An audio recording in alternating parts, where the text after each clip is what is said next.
આ લેક્ચરમાં આપણે ક્વોન્ટમાંક અને પરમાણુય કક્ષક વિશે ચર્ચા કરીશું.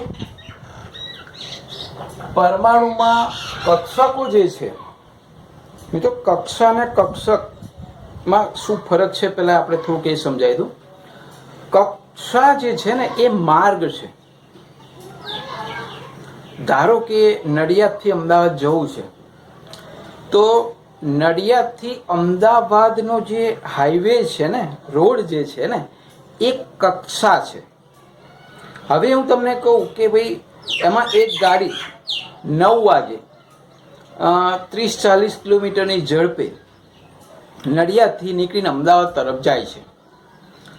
હવે લગભગ 1 કલાક જેટલો સમય થયો તો તમને એવું કહું કે ગાડી ક્યાં હશે, તમે ચોક્કસ રીતે નહીં કહી શકો કે ભાઈ ના ગાડી બારે જ આગળ આ શોપ આગળ જ ઊભી હશે, કે ગાડી ખેડામાં જે નદી છે એના બ્રિજ ઉપર જ હશે, એવું તમે ચોક્કસ ના કહી શકો. પણ સંભાવના વ્યક્ત કરી શકો સાદી ગણતરીથી કે ભાઈ આની આટલી સ્પીડ હતી, કદાચ અહીંયા ટ્રાફિક હોય, આ રીતે અહીંયા બ્રિજ છે, અહીંયા આટલા બમ્પ આવે, રાઈટ, અહીંયા રોડ સાંકડો છે, આ છે તે છે. જો આટલી સ્પીડે જતી હોય તો લગભગ ગાડી ખેડા અને બારેજાની વચ્ચે ક્યાંક હશે. તો આ ક્યાંક હશે એ સંભાવના વ્યક્ત કરે છે. અને સંભાવના વ્યક્ત કરે છે એટલે જે પેલા રોડની વાત કરીને કયા રોડ ઉપર જાય છે એ કક્ષા હતી. અને જે સંભાવના વ્યક્ત કરી કે ભાઈ એવો પ્રદેશ કે જ્યાં ગાડી હોવાની સંભાવના છે, તો કયો પ્રદેશ આવ્યો? તો કે છે ભાઈ એ રોડ ઉપર બારેજા અને ખેડાની વચ્ચેનો પ્રદેશ, તો એ કક્ષક કહેવાય. ક્લિયર? એક સિમ્પલ ઉદાહરણ છે. બસ એવું જ પરમાણુ, કે પરમાણુમાં ઇલેક્ટ્રોનનો જે માર્ગ છે ને, જ્યાં ગતિ કરે છે, વર્તુળાકાર માર્ગ જે કહીએ છીએ આપણે બોર પ્રમાણે, તો એ એની કક્ષા છે. કક્ષક કોણ? તો કે છે એ માર્ગ ઉપર ઇલેક્ટ્રોનની સંભાવના ક્યાં છે, એવો કયો પ્રદેશ છે કેન્દ્રની આજુબાજુ જ્યાં ઇલેક્ટ્રોન મળી આવવાની સંભાવના 95% ઉપર છે. તો એ જે પ્રદેશને જે માર્ક કરવામાં આવે છે એનું નામ છે કક્ષક, અને આખું નામ પરમાણુય કક્ષક. બરાબર? તો આપણે એની ચર્ચા કરવાની છે. તો એ જે પરમાણુય કક્ષક છે મિત્રો, એ પરમાણુમાં કક્ષકો ઘણી બધી સંખ્યામાં હોય, હે, કારણ કે બધા જાત જાતના પરમાણુઓ છે, આપણે બધા વાત કરવાની છે, જોઈશું. તો એક પરમાણુમાં ઘણી બધી સંખ્યામાં કક્ષકો હોઈ શકે. દરેક કક્ષક 3 ક્વોન્ટમાંક ધરાવે. ચોથો પણ છે, પણ એ અત્યારે આપણે જે 3 ક્વોન્ટમાંકની વાત કરી છે, જે શ્રોડિંજર સમીકરણના ઉકેલમાં મળ્યા, તો દરેક કક્ષક જે મેં વાત કરી કે એવો પ્રદેશ જ્યાં ઇલેક્ટ્રોન મળી આવવાની સંભાવના ઘણી બધી છે, એ જેને આપણે કક્ષક નામ આપ્યું, એ દરેક કક્ષક કેટલા ક્વોન્ટમાંક ધરાવે? 3 ક્વોન્ટમાંક ધરાવે. અને આપણે એ 3 ક્વોન્ટમાંક વિશે આપણે ચર્ચા કરીશું. અચ્છા, આ ક્વોન્ટમાંક શું છે 3 એની પણ થોડીક ચર્ચા કરી દો. તો મિત્રો તમને એવું પૂછે કે ભાઈ તમારું સરનામું કયું? તો તમે ધારો કે ફોરેનમાં હોય ને કોઈ ફોરેનને સરનામું આપવું હોય તો તમે પહેલાં શું કહો કે ભાઈ આ કન્ટ્રી, હે, કે ભાઈ ભારત દેશ છે. ભારત દેશની અંદર પાછું રાજ્ય સ્ટેટ, તો કે ગુજરાત સ્ટેટ છે. ગુજરાતની અંદર તો કે ખેડા જિલ્લો છે. ખેડા જિલ્લાની અંદર તો કે ભાઈ નડિયાદ ટાઉન છે. નડિયાદમાં તો કે આ એરિયા છે, ધારો કે વાણિયાવાડ એરિયા કે પીજ રોડ એરિયા છે. એ એરિયામાં તો કે ભાઈ આ કૃષ્ણનગર સોસાયટી છે, અને કૃષ્ણનગર સોસાયટીમાં તો કે ભાઈ 15 નંબરનું મકાન છે. અને 15 નંબરના મકાનમાં તમે ક્યાં છો? તો કે ભાઈ આ 4 રૂમો છે, એમાં ઉપરની રૂમ પર અત્યારે હું યુટ્યુબ પર વિડીયો જોઈ રહ્યો છું. ક્લિયર? કઈ સુધી તમારું એડ્રેસ આવી ગયું? તમે જ્યાં છો ત્યાં સુધીનું. આ ક્વોન્ટમાંક શું બતાડે છે? 4 ક્વોન્ટમાંક જે શીખવાના છે. શ્રોડિંજર સમીકરણથી 3 મળ્યા. ચોથો ક્વોન્ટમાંક ખબર પડી પછી પાછળથી, એ આપણે શીખીશું. તો એવું ઇલેક્ટ્રોનનું સ્થાન ક્યાં છે, હે, સંભાવના ક્યાં છે? કદાચ તમે છેલ્લે એવું કે આ ઘરમાં તમે સંભાવના તમારી તો કે ઉપરના રૂમમાં હોઈ શકો, કે બહાર હિંચકે હોઈ શકો, કે ભાઈ તમે રસોડામાં હોઈ શકો, કે લિવિંગ રૂમમાં હોઈ શકો, એ સંભાવના છે. પણ જનરલ એટલું ખબર પડે કે ભારત દેશમાં તમે આ જગ્યાએ છો. તો એવી રીતે ઇલેક્ટ્રોન પરમાણુમાં કેન્દ્રની આજુબાજુ ક્યાં છે?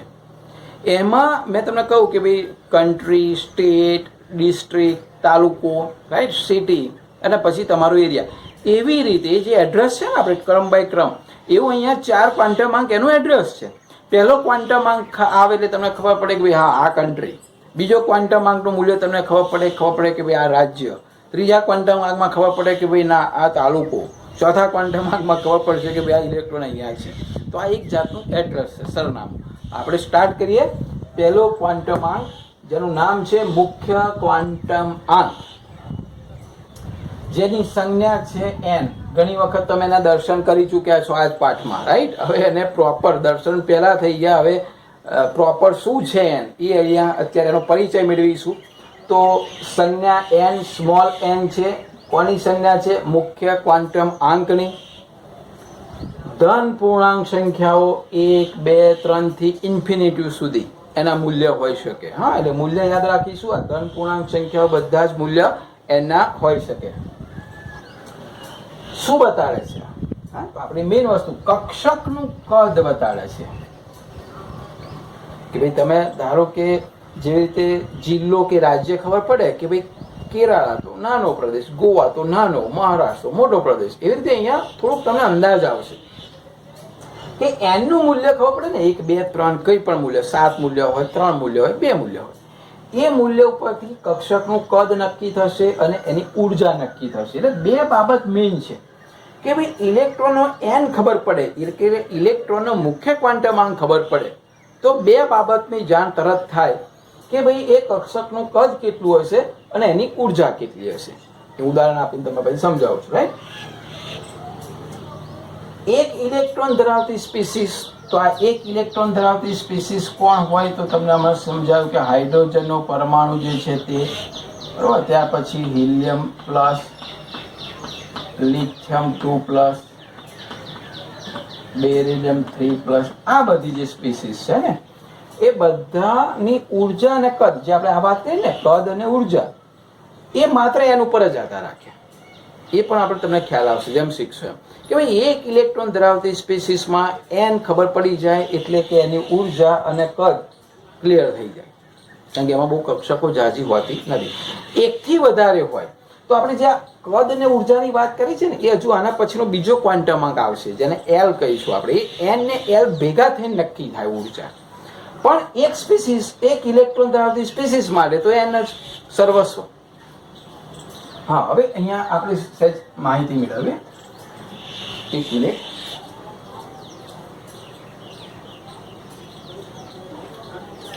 જો આપણે એને બોરના નમૂનાનો કદાચ ઉપયોગ કરીએ તો ન્યુક્લિયસ,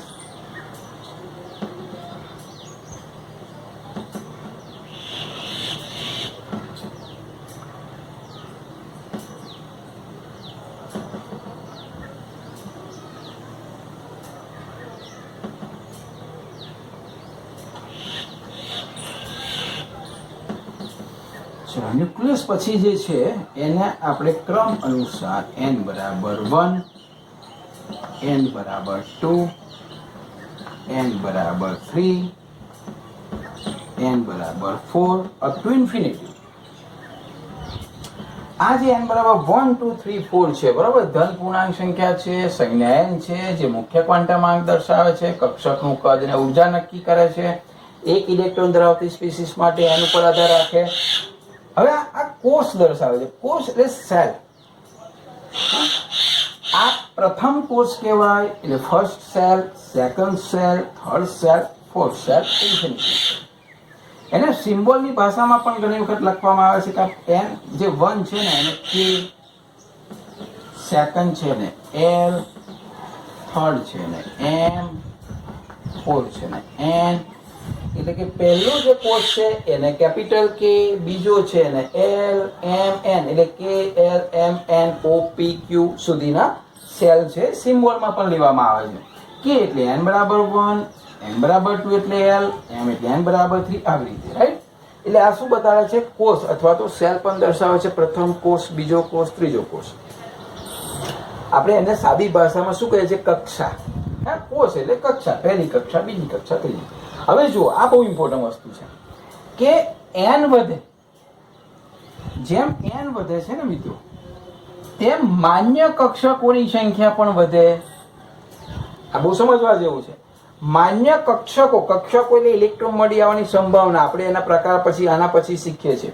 તો n વધે તો માન્ય કક્ષકોની સંખ્યા વધે. કેવી રીતે ખબર પડે? તો એનું સૂત્ર આ છે, n² બરાબર કક્ષકોની સંખ્યા. એનો મતલબ એવો થયો કે આ એક જે છે n બરાબર 1, n બરાબર 2, n બરાબર 3, આ એટલે કે k, આ l, આ m. હવે અહીંયા n બરાબર 1 એટલે કે 1 નો વર્ગ બરાબર 1, 2 નો વર્ગ બરાબર 4, 3 નો વર્ગ બરાબર 9. આ જે છે મિત્રો, આ એ કક્ષકોની સંખ્યા છે.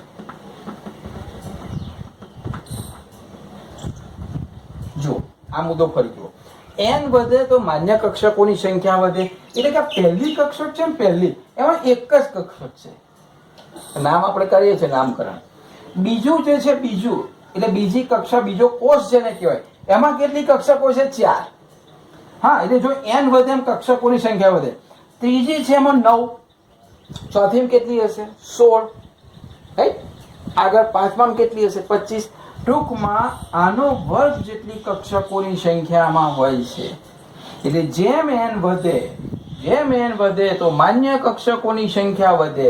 એનું સૂત્ર છે n², એટલે કે કક્ષકોની સંખ્યા ખબર પડે. ફરીથી, પહેલી કક્ષામાં કેટલી કક્ષકો?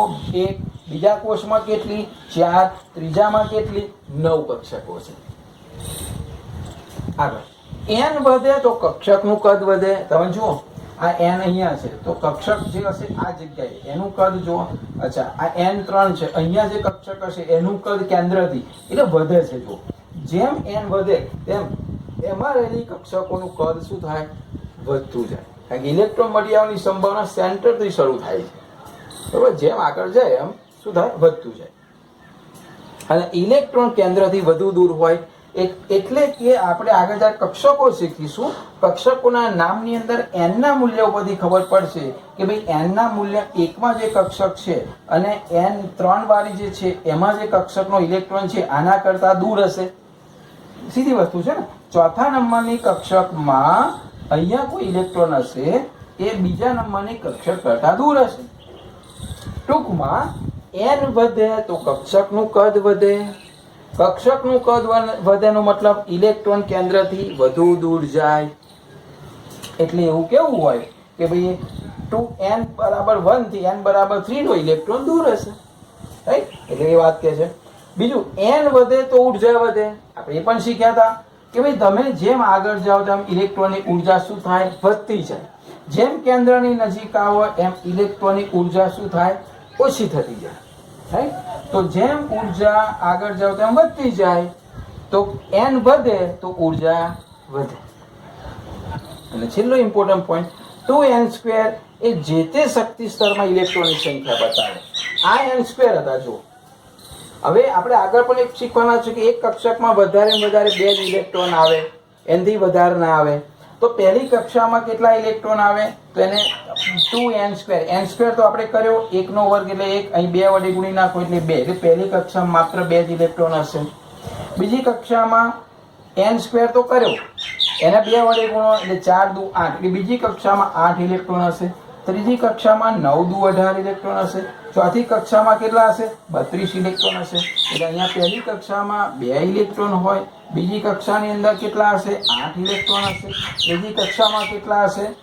18 ઇલેક્ટ્રોન હશે. ચોથી કક્ષામાં કેટલા હશે? 32. આ તમે 8મા 9મા ધોરણમાં શીખ્યા હતા, આવું કંઈ યાદ હોય તો, કે પહેલી કક્ષામાં 2, બીજામાં 8, ત્રીજામાં 18, ચોથામાં 32. તો આ જે સંખ્યા હતી ને એ કોના પ્રતાપે હતી? મુખ્ય ક્વોન્ટમ આંકના પ્રતાપે. ટૂંકનો 3 ક્વોન્ટમ આંક, ચોથો પણ સ્પિન ક્વોન્ટમ આંક શીખીશું. 4 ટૂંકનો થિયરીના ચોપડામાં લખવાની છે, બુક પ્રમાણે લખવાની છે. આવી રીતે સ્ટેપ બાય સ્ટેપ લખજો. બધા મુદ્દા અંદર આપેલા છે, બધા તમારે યાદ રાખવાના છે.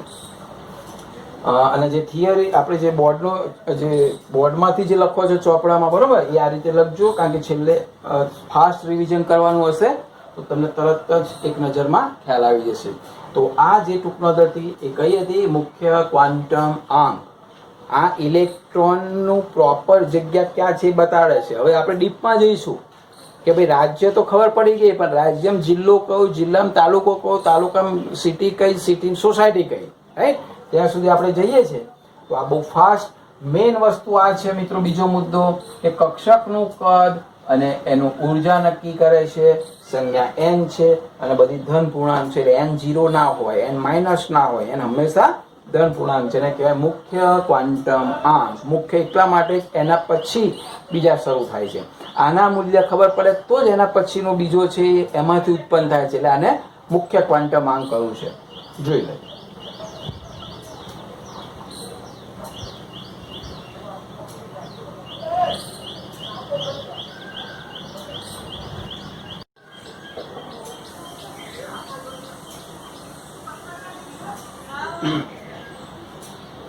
બીજા નંબરનો ક્વોન્ટમ આંક, જેના ઘણા બધા નામો છે.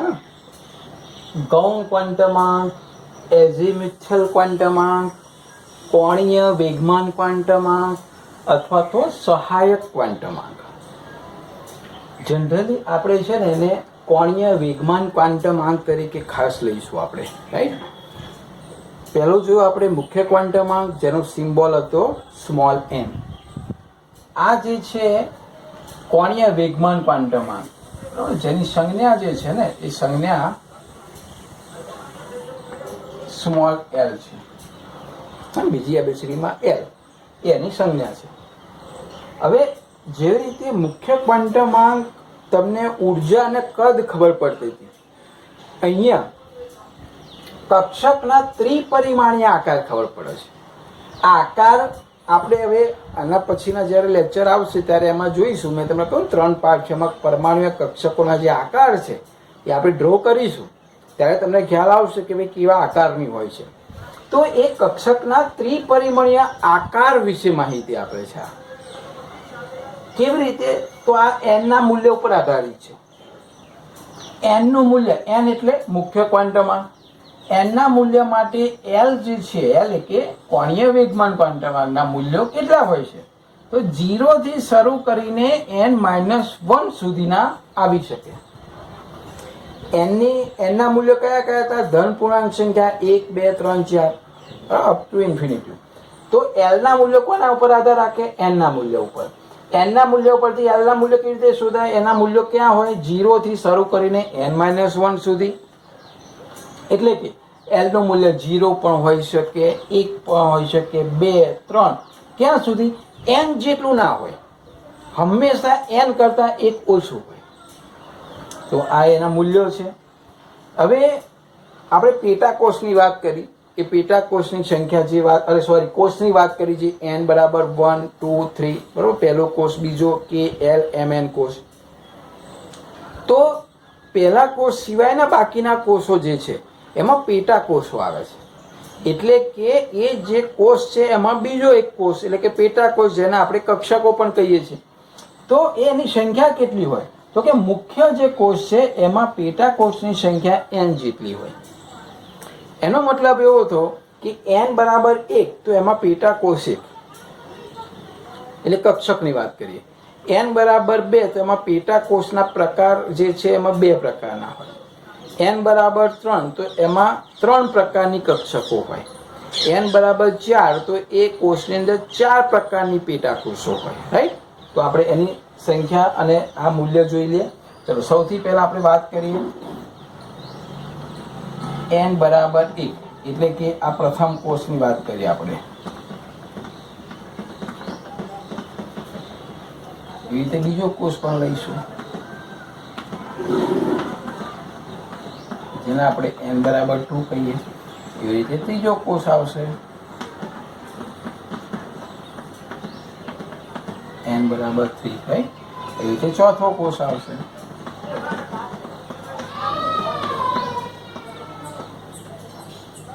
હવે n બરાબર 1 એટલે કે પ્રથમ કોષ હોય તો n નું મૂલ્ય તો ખબર પડી ગયું. l નું મૂલ્ય શું આવે? તો l નું મૂલ્ય 0 થી શરૂ કરવાનું, ક્યાં સુધી જવાનું? n-1 સુધી જવાનું. ચલો, પ્રથમ કોષ n બરાબર 1, 0 થી શરૂ કરવાનું, 0. ચલો આગળ જવાનું, ક્યાં સુધી? n-1 સુધી. n એટલે 1, 1 ઓછા 1 એટલે 0, એટલે 0 જ, એનાથી આગળ નહીં જવાય, એટલે અહીંયા ફિનિશ થઈ ગયું 0 મૂલ્ય. n બરાબર 2 માં l ના મૂલ્ય જોઈએ. ચલો પહેલા શરૂઆત ક્યાંથી કરવાની? 0 થી. 0. હવે n બરાબર 2 છે તો અહીંયા 2 મૂકો. 2 - 1 એટલે કે 1. ક્રમમાં જવાનું 1, ત્યાં સુધી જવાનું, 0 થી શરૂ કરીને n - 1 સુધી. n બરાબર 3 માટે l કેટલા? તો 0 તો ખરા જ. n બરાબર 3 એટલે અહીંયા આગળ n - 1 એટલે 3 - 1 એટલે 2 સુધી જવાનું, અહીંયા સુધી 0 1 2 એટલે 0 1 2. ચોથા કોષમાં તો l બરાબર, જો આ બધા મૂલ્ય હોય ક્યાં સુધી જવાના? n - 1 સુધી. n કેટલા? 4. 4 ઓછા 1 કેટલા? 3. 3 સુધી જવાનું, એટલે 0 1 2 3 એ 0 થી n - 1 સુધી પહોંચ્યા કહેવાય. એટલે કે 0 1 2 અને 3. એવી રીતે પાંચમા કોષમાં 4 સુધી જવાનું, રાઈટ? આ l ના મૂલ્ય આવ્યા. હવે આ l ના જે મૂલ્યો આવે છે ને એના ઉપરથી પેટાકોષની સંજ્ઞા થાય છે. પેટાકોષની સંજ્ઞામાં આપણે અહીંયા જોઈ લઈએ તો પેટાકોષ જે છે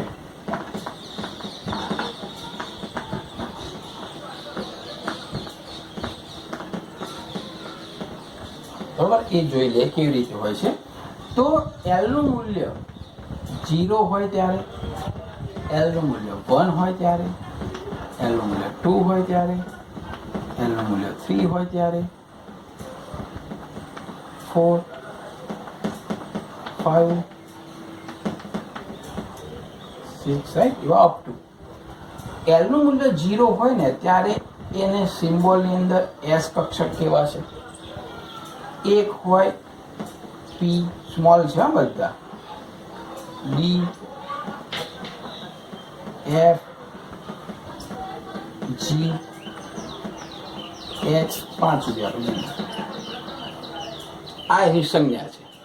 એટલે કે l નું મૂલ્ય જ્યારે 0 હોય ત્યારે પેટાકોષને કઈ સંજ્ઞાથી અથવા કક્ષકને કઈ સંજ્ઞાથી દર્શાવાય? Small s.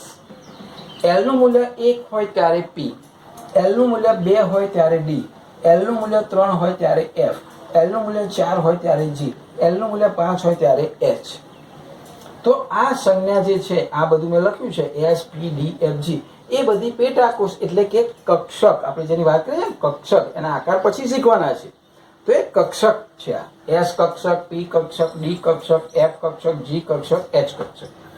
ફરીથી આપણે પાછા આવીએ કે પ્રથમ કોષની અંદર l નું મૂલ્ય 0. હવે આ જે છે ને કક્ષકો, પેટા કોષો બતાવે એટલે કે કક્ષકો બતાવે કેટલા પ્રકારની. તો અહીંયા જો એક જ છે કક્ષક, એક જ પ્રકારની કક્ષક છે પહેલા. બીજામાં 2 મૂલ્ય છે, 0 ને 1 એટલે કે 2 પ્રકારની કક્ષક છે. અહીંયા 1 2 અને 3 એટલે કે 3 પ્રકારની કક્ષક છે.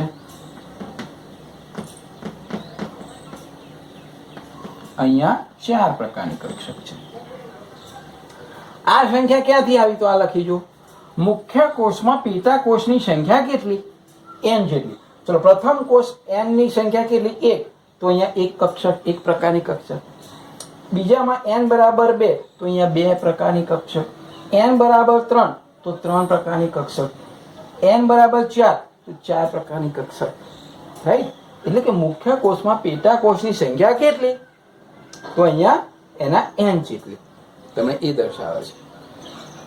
તો આ મૂલ્ય ઉપરથી એનો મતલબ એવો થયો કે ભાઈ પહેલો જે કોષ હતો ને, આપણે કદાચ બોલીને તમને સમજાવું. 1 2 3. પહેલા કોષમાં n બરાબર 1 માં l બરાબર 0 એટલે એક જ કક્ષક છે ને. l બરાબર 0 એટલે કઈ કક્ષક? s. એટલે અહીંયા ખાલી s પ્રકારની કક્ષક આવે. બીજો કોષ છે એમાં l બરાબર 0 ને 1 એટલે કેટલા પ્રકારની કક્ષક આવે? 2. કઈ કઈ? 0 ને 1 વાળી, એટલે 0 એટલે s, એટલે બીજામાં s પણ આવે અને 1 એટલે p પણ આવે. ત્રીજામાં 3 હશે, 3 પ્રકારની કક્ષક. કઈ કઈ? 0 1 અને 2.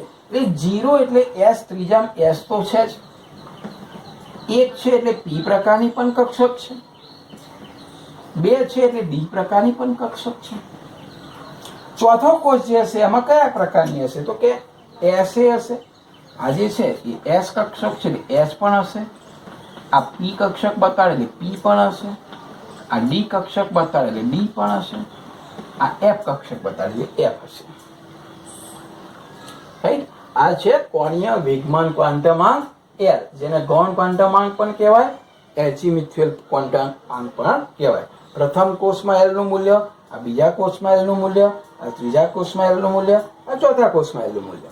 અને આ એલ ના મૂલ્ય ઉપરથી એ પેટા કોષની સંજ્ઞા છે કે ભાઈ 0 હોય તો એસ, 1 હોય તો પી, 2 હોય તો ડી, 3 હોય તો એફ, 4 હોય તો જી. આ તમારે યાદ રાખવાના છે કે એલ ના કયા મૂલ્ય ઉપરથી કયા પ્રકારની કક્ષક છે. દરેક કોષની અંદર એન ના મૂલ્ય ઉપરથી એલ ના કયા કયા મૂલ્ય મળે છે, એ મૂલ્યોની જે સંખ્યા છે એ જ પેટા કોષની સંખ્યા છે. કેટલી હોય? એન જેટલી હોય.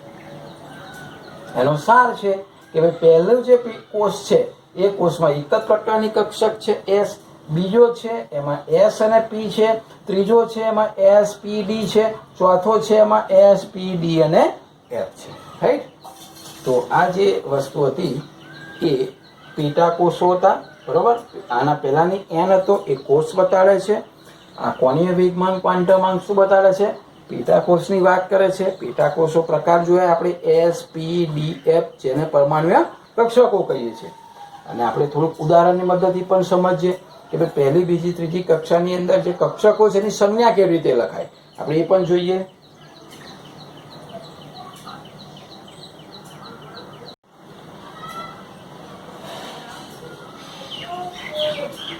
તો પેટા કોષની સંજ્ઞા કેવી રીતે લખાય એ જોઈએ.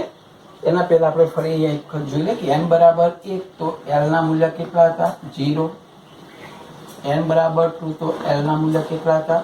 0 ને 1. n બરાબર 3 તો l ના મૂલ્ય કેટલા હતા? 0, 1, 2. n બરાબર 4 તો l ના મૂલ્ય કેટલા જોયા? 0, 1, 2 ને 3.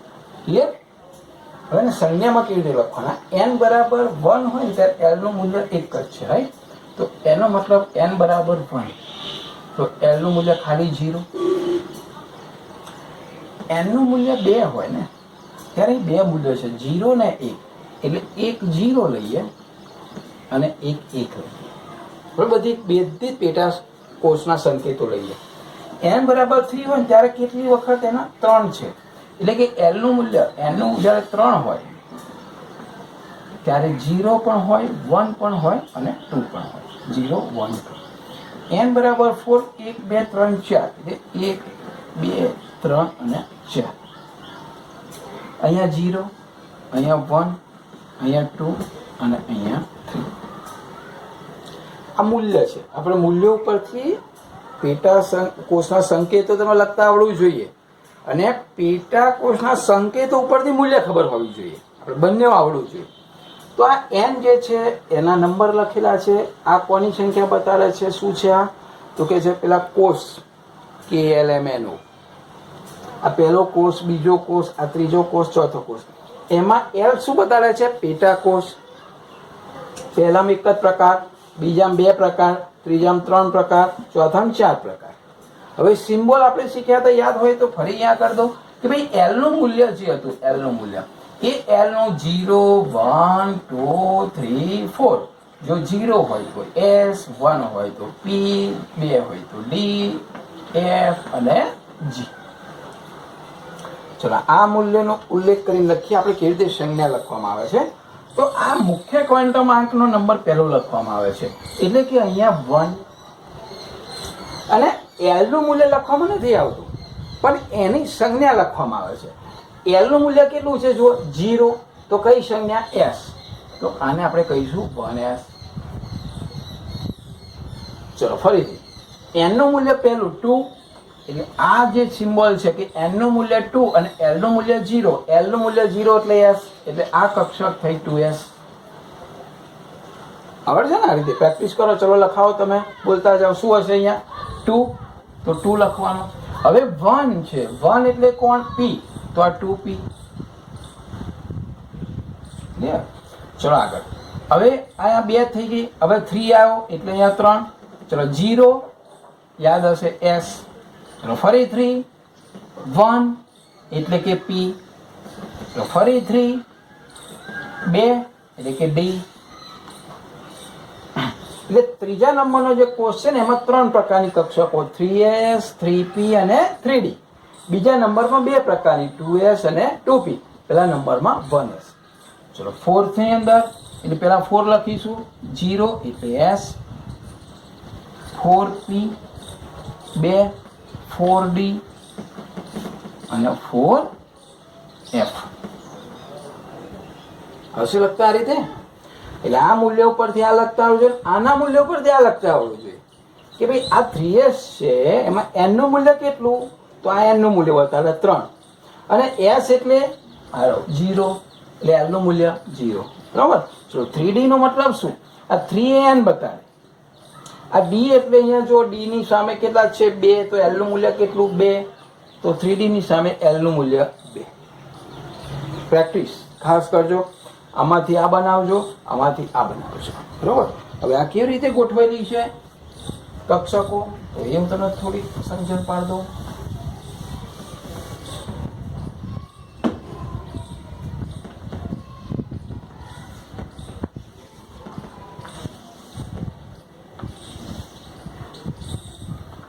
પહેલી n બરાબર 1 છે એટલે આ જે છે ને n બરાબર 1, n બરાબર 2, n બરાબર 3, n બરાબર 4 ઉર્જા લેવલ એમાં 1s કક્ષક છે. એટલે અહીંયા ધારો કે આપણે હવે એને રાઉન્ડમાં લઈએ તો આપણે એને 1s લઈશું આનું નામ. બરાબર? આ ખાલી સમજવા માટે. પછી બીજામાં 2s અને 2p એટલે બીજાની અંદર અહીંયા આવશે 2s અને અહીંયા આવશે 2p. ત્રીજાની અંદર આવશે 3s, 3p અને 3d. ચોથાની અંદર આવશે 4s, 4p, 4d અને 4f. અહીંયા અત્યારે જે શીખ્યા એના પ્રમાણે આવું મગજમાં યાદ રાખીશું આપણે કે ભાઈ પહેલી કક્ષામાં ખાલી 1s છે, બીજી કક્ષામાં 2 પ્રકારની 2s અને 2p છે, ત્રીજી કક્ષામાં 3 પ્રકારની છે s, p અને d, ચોથી કક્ષામાં 4 4 તો આવશે. આ 4 કેમ છે? કારણ કે ચોથા નંબરમાં છે. આ 3 કેમ છે? ત્રીજા નંબરમાં છે. અને આ શું બતાવે છે? l નું મૂલ્ય. આ કેટલું મૂલ્ય આ કક્ષકમાં? 0, અહીંયા 1, અહીંયા 2 l નું મૂલ્ય, અહીંયા 0, અહીંયા 1, અહીંયા 2, અહીંયા 3 મૂલ્ય. રાઈટ? એટલે આ રીતે તમે પ્રેક્ટિસ કરશો એટલે આવડશે. આ બુકમાં આપેલું છે એક્ઝામ્પલ, એમાં જોઈને તમે લખી નાખજો.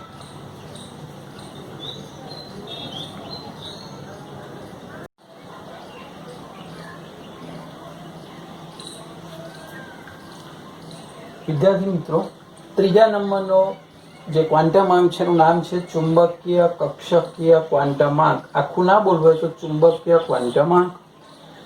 જેનો સિમ્બોલ છે m અને એના ચરણોમાં small l, capital m, small m લખશો તો પણ ચાલશે. રાઈટ? m અને l. તો આ શું બતાડે છે? આ જે છે ને કક્ષકના અવકાશીય દિક સ્થાન એટલે સ્થિતિ સ્થાન બતાડે.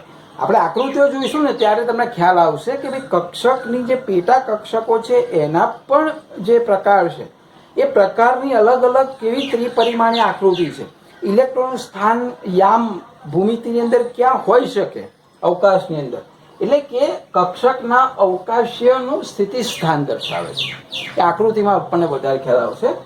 હવે આ ચુંબકીય કક્ષકીય ક્વોન્ટમાંકની કેમ જરૂર પડી અથવા શ્રોડિંજર સમીકરણમાં આ કેમ આવ્યો એના ઉકેલમાં? તો એનું કારણ છે કે ઇલેક્ટ્રોન ગતિ કરી રહ્યો છે, કક્ષકીય ગતિ કરી રહ્યું છે, અને જ્યારે કક્ષકીય ગતિ કરતો હોય ત્યારે ચુંબકીય ક્ષેત્ર ઉત્પન્ન કરે છે. અને જે ચુંબકીય ક્ષેત્ર ઉત્પન્ન થાય છે એના લીધે એક નવા ક્વોન્ટમાંકની જરૂર પડી, જેને કહેવાય ચુંબકીય કક્ષકીય ક્વોન્ટમાંક.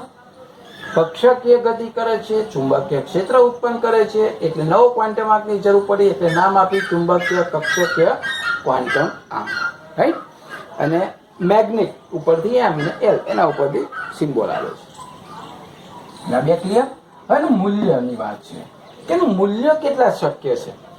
તો ml નું સૂત્ર જે 2l+1 પ્રમાણે જેટલી વેલ્યુ આપે એટલા મૂલ્યો શક્ય છે. કયા કયા હોઈ શકે મૂલ્ય? તો આ સંખ્યા બતાવે છે કે ભાઈ કેટલા સુધી શક્ય છે, પણ કયા કયા? તો કે છે -L થી શરૂ કરીને 0 અને 0 થી શરૂ કરીને +L સુધીના મૂલ્ય મળી શકે. એને બીજી રીતે લખવું હોય આ ઉપરનું તો આ પ્રમાણે પણ લખી શકાય. આપણે ચેક કરીએ. જો ઉદાહરણ લઈએ કે ભાઈ L બરાબર 0, પછી લઈએ આપણે L બરાબર 1, પછી લઈએ L બરાબર 2. L બરાબર 0 માં ml ના કેટલા સૂત્ર પ્રમાણે કિંમત મૂકીએ તો ટ્વાઇસ n એટલે 0 પ્લસ 1, તો ml નું જે મૂલ્ય આવ્યું કેટલું આવ્યું? 0 વત્તા 1 એટલે 1 આવ્યું. ધ્યાન રાખજો. ચલો અહીંયા ml ના સૂત્રમાં કિંમત મૂકી દે 2. આ ટ્વાઇસ l એટલે l નું મૂલ્ય કેટલું? 1 પ્લસ 1. ચલો 2 કા 2 ને 1 3. અહીંયા 3 મૂલ્યો મળશે. આ મૂલ્યોની સંખ્યા લખી છે. આ કયા છે? મૂલ્યોની સંખ્યા. ચલો ml twice l plus 1 twice l 2 plus 1 2 into 2 4 and 1 5. એ રીતે અહીંયા લખીએ l બરાબર 3, ml બરાબર 3, સોરી પહેલા 2, l નું મૂલ્ય 3 પ્લસ 1 7. એનો મતલબ એવો થયો કે l બરાબર 0 હોય ત્યારે ચુંબકીય ક્વાન્ટમાંકનું એક મૂલ્ય મળે છે. l બરાબર 1 હોય ત્યારે ચુંબકીય ક્વાન્ટમાંકના 3 મૂલ્ય મળે છે. n બરાબર 2 હોય ત્યારે ચુંબકીય ક્વાન્ટમાંકના 5 વેલ્યુ મળે છે. l બરાબર 3 વેલ્યુ મૂકીએ ત્યારે ml ના 7 વેલ્યુ મળે છે. હવે કયા કયા તો આના ઉપરથી નક્કી કરી શકો. આમાં કદાચ નાખેલા આવે તો વાંધો નહીં, પણ આ બહુ સિમ્પલ છે. જો -L થી 0 થી +L તો એક જ મૂલ્ય મળ્યું. શરૂઆત કરવાનું એમાં -L +L નો તો કોઈ મતલબ જ નથી, કારણ કે -0 અને +0 હોતા જ નથી. તો અહીંયા એક જ મૂલ્ય મળે છે. તો કયું મૂલ્ય મળે છે? તો એમનું જે મૂલ્ય મળે છે એ મૂલ્ય છે માત્ર 0, એક જ મળે છે. પછી સમજાવું છું કે મૂલ્યનો અર્થ છે. અહીંયા 3 મળે છે. 3 એટલે 0 થી પ્લસ અને માઇનસ સુધી જવાનું. હવે L કેટલા છે? 1 એટલે -1. L છે ને, L ની કિંમત છે. જો -1 એટલે એમના જે મૂલ્ય મળે એ -1. પછી જવાનું ક્યાં? આમ આગળ જવાનું, એક ઓછું કરતું જવાનું, રાઈટ? 0 અને +1 સુધી. એટલે 3 મૂલ્ય મળ્યા. જો તો 3 મૂલ્ય મળે છે. કયા કયા? કારણ કે 3 આ સંખ્યા બતાવે છે ભાઈ કેટલા મૂલ્યો શક્ય છે. તો એ તો આપણા સૂત્રોની મદદથી જોયા કે ભાઈ L0 હોય તો 1 મૂલ્ય મળે, L1 હોય તો 3 મૂલ્ય મળે, L2 હોય તો 5 મૂલ્ય મળે. પણ કયા? તો આ રહ્યા -L થી 0 થી +L સુધીના. બરોબર. ચલો 5 માં L કેટલા છે? 2 એટલે -2 થી શરૂ થાય. -2 એક અંતર એક ઓછું કરવાનું, તો એક ઓછું કરો એટલે -1, ફરી એક એટલે 0, હવે વધારતું જવાનું, પછી +1, પછી +2.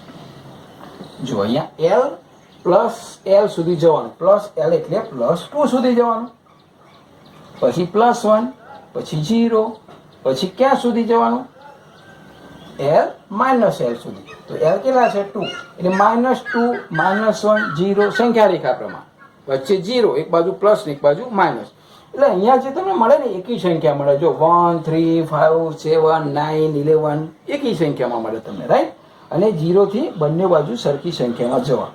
ચલો અહીં 7 -3 આવશે, પછી -2 -1 0 +1 +2 અને +3. 1 2 3 4 5 6 ને 7. અહીંયા 1 2 3 4 ને 5 મૂલ્ય, અહીંયા 1 2 ને 3 મૂલ્ય, અહીંયા 1 મૂલ્ય. રાઈટ? હવે આ જે મિત્રો બતાવે છે શું ખબર છે? ચુંબકીય ક્વાન્ટમ આંકના જે મૂલ્ય આવે ને એ મૂલ્ય પેટા કોષના પણ પ્રકાર બતાવે છે.